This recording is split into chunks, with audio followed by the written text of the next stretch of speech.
నమస్తే గురూజీ. నమస్తే. ఈరోజు మనం ఉన్నది ఒకటే జిందగీలో.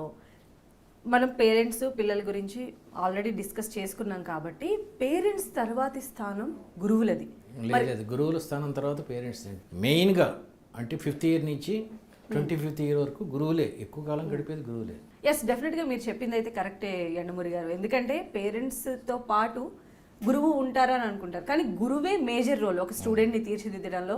మరి ఆ గురువు స్టూడెంట్కి మధ్య ఉండేటువంటి బాండింగ్ ఎలాంటిదో నేను తెలుసుకోవాలనుకుంటున్నాను. అలానే ఈ మధ్య సొసైటీలో చాలా చూస్తూ ఉన్నాం మనం, అంటే స్టూడెంట్కి టీచర్కి మధ్య ఎలా ఉందో.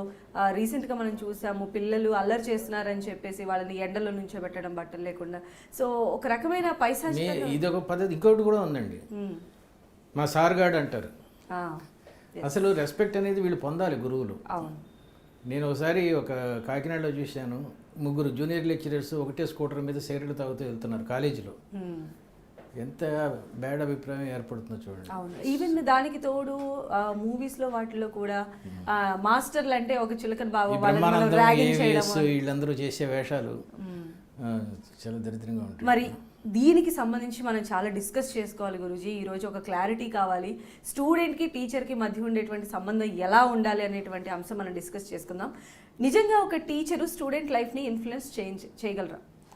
ఈ టీచర్స్ సాధారణంగా తమ ప్రమోషన్ కోసం అయితే, నిలకడ కోసం అయితే, ఉద్యోగంలో స్థిరపడటం కోసం మార్కులు బాగా వస్తే చాలు మా పిల్లలకి అనే స్టేజ్లోనే ఉన్నారండి ఎక్కువ మంది. It's the wrong thing. Teacher అంటే కేవలం మార్కులు చదివే కాదండి, మొత్తం జీవితానంతా పిల్లలకి చెప్పాల్సినంత బాధ్యత ఉంది పిల్లలకి. మంచి స్టోరీ ఒకటి చెప్తాను. ఒక చోట గుళ్ళో అన్న సంతర్పణ జరుగుతుంది. ఈ మానసిక వైకల్యం ఉన్నోళ్ళకి, అంగవైకల్యం ఉన్నోళ్ళకి, వీళ్ళకి ఒక దాత 100 మందికి భోజనం పెడుతున్నాడు. ఒక విద్యార్థి అది చూసి, he is also was there, teacher కూడా ఉన్నాడు. ఆ టీచరు దండం పెట్టి, భగవంతుడు నిన్ను సృష్టించాడురా, ఇంతమంది పిల్లలకి భోజనం పెడతాను అని ఆ దాతకి చెప్పాడు. అది టీచరు చెప్తుండగా ఈ స్టూడెంట్ విన్నాడు. విని మరుసటి రోజు నుంచి భోజనం చేయడం మానేశాడు. ఓకే, మా ఫాదర్ సంపాదించిన భోజనం నేను ఎందుకు చేయాలి, దేవుడు ఉన్నాడు కదా, అందుకని నేను భోజనం చేయను, దేవుడే భోజనం పెడతాడని చెప్పి అన్నప్పుడు 3 రోజులు అయిన తర్వాత కడుపు మాడింది.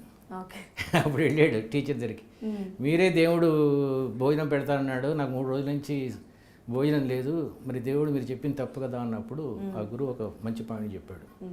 భగవంతుడు నిన్ను సృష్టించినప్పుడు నువ్వు ఏ జాతిలో ఉండాలి అనేది భగవంతుడు నిర్ణయించాడు. నువ్వు తినే జాతిలో లేవు, ఇచ్చే జాతిలో ఉన్నావు. అది భగవంతుడి యొక్క ఉవాచ. అందువల్ల నిన్ను ఈ రకంగా సృష్టించాడు.